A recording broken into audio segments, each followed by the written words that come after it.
But what are comets, and whence do they come? You know what?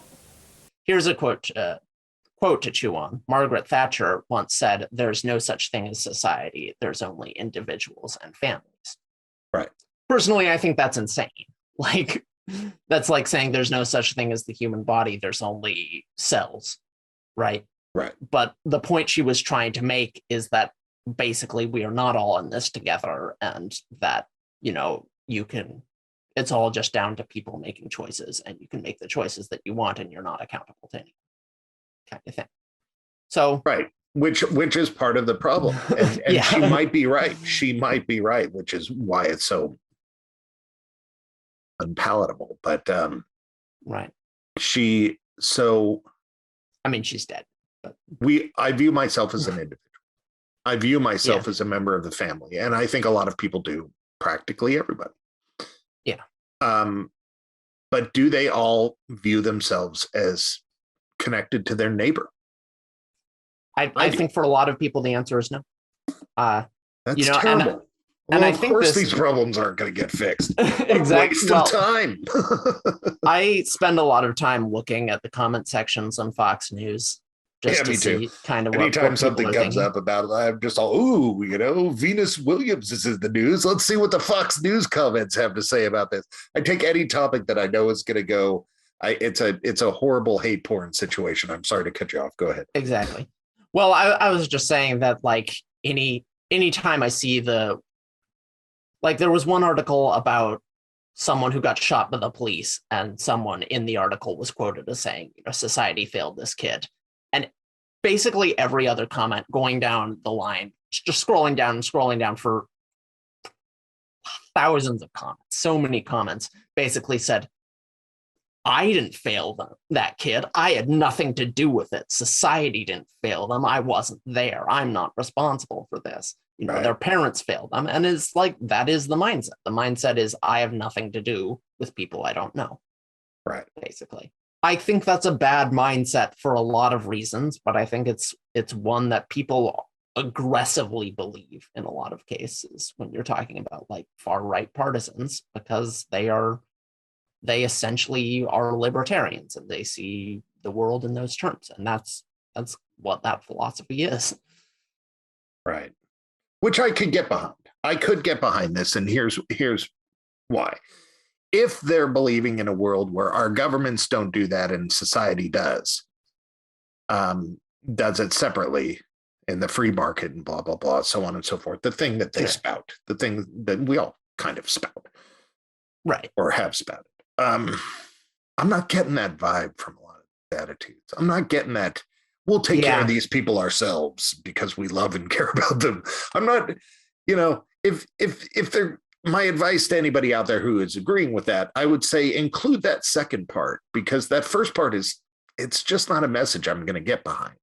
You got to include but we love them and we're going to help them another way. If you don't include that part, it's a hard sell. Yeah. I see a lot of people who basically do tack on the free market and people charitably giving will take care of all of this. And I see that sometimes. Yeah. Right. But I think that's a silly fantasy, how much of his income he gave to charity. 0.01%. Like far less than the average American gives. And this is true for essentially every billionaire, except for like Bill and Melinda Gates give about as much as the average American does, like in terms of a percentage of their wealth. So I think the philosophy, let the chips fall where they may, and the powerful people will take care of the poor is ultimately, it's going to be the greedy bastards who are going to be at the top no matter what. And they will never help anyone because that's not who they are. Well, that's what we're looking at in Russia right now. Yeah. Basically at the collapse of the Soviet Union, that's who these oligarchs are, is they were all the top businessmen at the time who basically came in and pillaged and raped their country for, I don't know if that's a term I should have just used on the radio, but it is what happened. Viking style, came in and took all their resources and Plundered. I think the word you're looking for is plundered. Yeah. Okay. All right. Sorry. Yeah. Keep that out. I don't care, but Yeah. But, no, I see what you mean. Like, not big charitable givers, these Russian oligarchs. Yeah. They got every opportunity to, and they wouldn't even feel it. And then you're sitting here telling me that Bill, no, who's the bald guy that looks like a thumb? Jeff Bezos. Like 50% of billionaires, if we're being honest, but like they all look the same. That like last year when I gave that $20 to a homeless guy in a parking lot and I felt so good about it, that's basically the equivalent. That's more than all he did last year. I mean, pretty much. Yeah. In terms of charitable giving. And it was like and that's including stuff that was probably like basically tax write-offs and stuff. Yeah. He did take Shatner to space. It's not even altruistic. So he did take Shatner to space. Well, that's good. Charity comes in a lot of ways. It's so true, Chauncey. So true. All right, you're listening to Radio Wasteland. Come on back.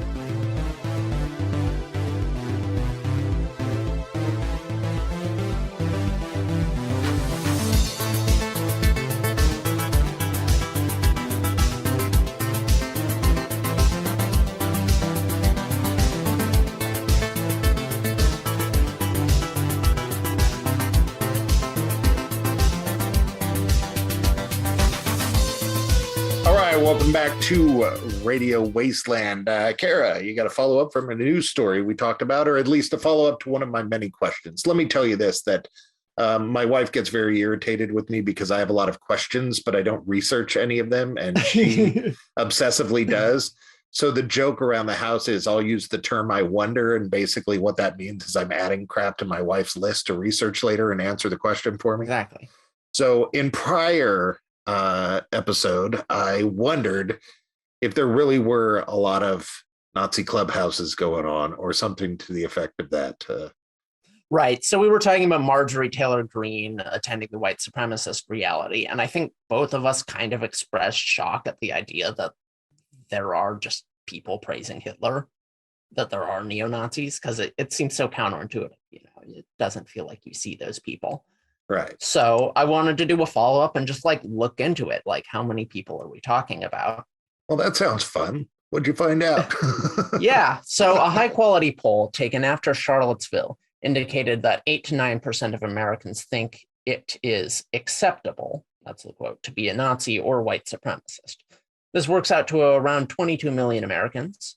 Now, this was one poll. Polls can be off by a few percentage points, but even if the number is only, say, 5%, that's still about 5 1/4 Nazis for every trans person in the country.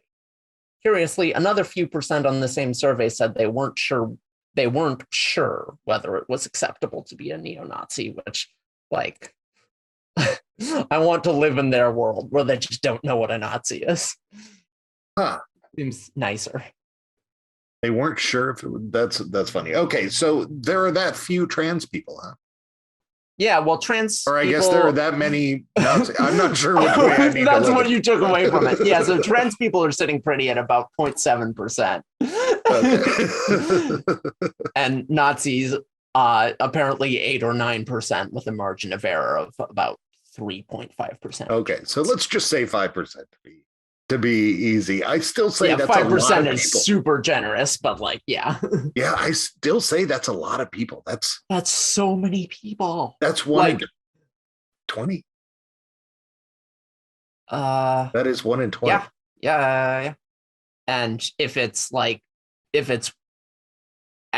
study was perfectly accurate, it's closer. You're getting closer to like 1 in 6. Right. Or like if the margin of error goes the other way. Right. Yeah. Which it could.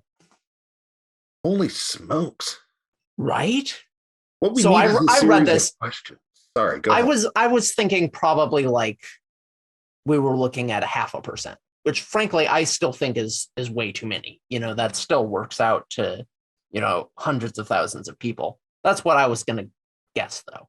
But No, there's so many. Yeah.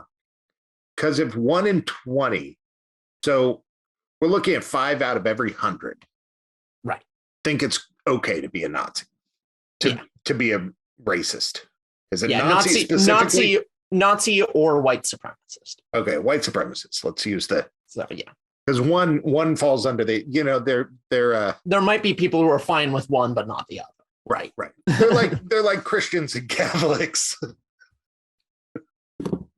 Well, in the sense that a Catholic is a Christian, but a Christian is not a Catholic. You could have gone with so many things. You could have gone with it's like squares and rectangles. Yes. You went with Christian I'm not and saying Catholic. That Christians and Catholics are Nazis. Because the segment couldn't get any spicier. The structure works in the same way. No, I get it. So 5 out of every 100 people that you meet are white supremacists, or think it's okay to be one. But personally, like, I don't really distinguish. I don't see how you could think it's okay to be exactly. So like, and then I gotta say, okay is subjective. Do I think it's okay to be one? Well, what does that mean? Like, do we need to arrest them? No, we don't. But do I think it's okay to be one? Like, hey, come over to my house for a barbecue? That's a hard pass, Right. Do I think it is morally okay? Which I feel like was the sort of vibe of the question. But you're right. Some number of percentages of respondents might have taken it like to mean, should they be sent to the gulag? Exactly. To the just trying to think of a term, but yeah. So, maybe some of them misunderstood the question. So we bump it down by a percentage point. But we're already bringing it down to 5%. That's more than the margin of error is already. So like it's unlikely that there are that few Nazis, frankly. Yeah. So what percentage? So at that point, we're looking at what 5% is. So we have about 350 million, let's say 400 million people in this country, although that's way high. So 5% of 100 million is 5 million, 20 million. You said 22 million somewhere in there. So it's 22 million if it's like 8 or 9%. So we're probably, What percent of the white supremacists have little club meetings? Right. So if, let's say, only 1% of them actually have little club meetings, out of that 20 million, that means that there are 2 million members of little Nazi clubhouses in this country. That is a lot. Yeah, that's so many. Yeah. That, I might be wrong, but I want to say that's the population of Utah, which I don't mean to drag the Mormon. I don't think they're Nazi, but just to get the idea. No, it's the population numerically state in our country. That's a lot of people. I'm glad I could bring you this warm and fuzzy segment. I'm never leaving the apartment again, personally. Yeah. Well, now, especially you. You're outnumbered. They might think I'm one of them. Exactly. They probably look at me and see some biker dude and go, nice. Yeah.